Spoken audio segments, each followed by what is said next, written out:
বিসমিল্লাহির রহমানির রহিম। হাঁটুর ব্যথার তীব্রতায় দিশেহারা অবস্থা, পাগল প্রায়। যারা হাঁটুর ব্যথার তীব্রতায় উঠে দাঁড়াতে পারেন না, তাদের জন্য আজকে এই ভিডিওটা। আসসালামু আলাইকুম এভরিওয়ান, আমি ডাক্তার সাইদুর রহমান। আমার 20 বছরের হোমিওপ্যাথি ক্লিনিক্যাল এক্সপিরিয়েন্স থেকে ছোট্ট একটা টিপস দিব। শুধু বলে দিব কোন খাবারগুলি খেলে আপনার এই হাঁটুর ব্যথার তীব্রতা থেকে আপনি অনেকটাই রিলিফ পাবেন।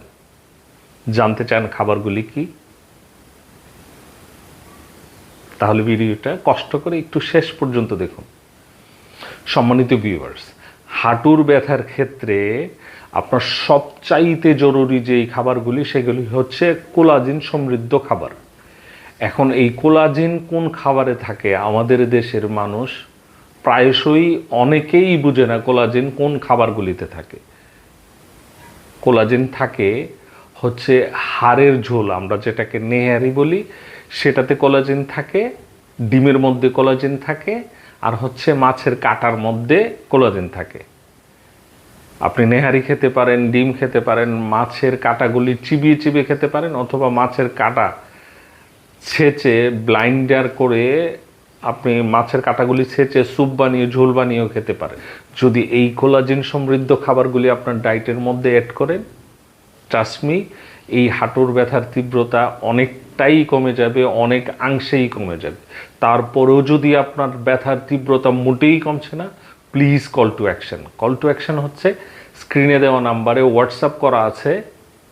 আপনার ব্যথা সম্বন্ধে আমাদেরকে যদি ধারণা দেন, আমাদের এক্সপার্ট টিম আপনাকে সলিউশনের ধারণাটা দিতে পারবে, যেই সলিউশনটা হয়তো আপনার রিস্কি একটা অপারেশন থেকে আপনাকে বাঁচিয়ে দিতে পারে।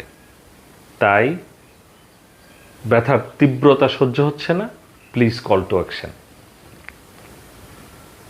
আর যদি পরিবারে অথবা ফ্রেন্ডস অ্যান্ড ফ্যামিলির মধ্যে কারো এই হাঁটুর ব্যথা থাকে, তাদেরকে ভিডিওটা শেয়ার করে তাদেরকেও হেল্প করতে পারেন। ধন্যবাদ সবাইকে আমার ভিডিওটা শেষ পর্যন্ত দেখার জন্য। আল্লাহ সুবহানাহু ওয়া তাআলা আপনাদের সবাইকে অনেক অনেক সুস্থ রাখুক, এই হাঁটুর ব্যথা থেকে মুক্ত রাখুক। আসসালামু আলাইকুম ওয়া রাহমাতুল্লাহি ওয়া বারাকাতুহু।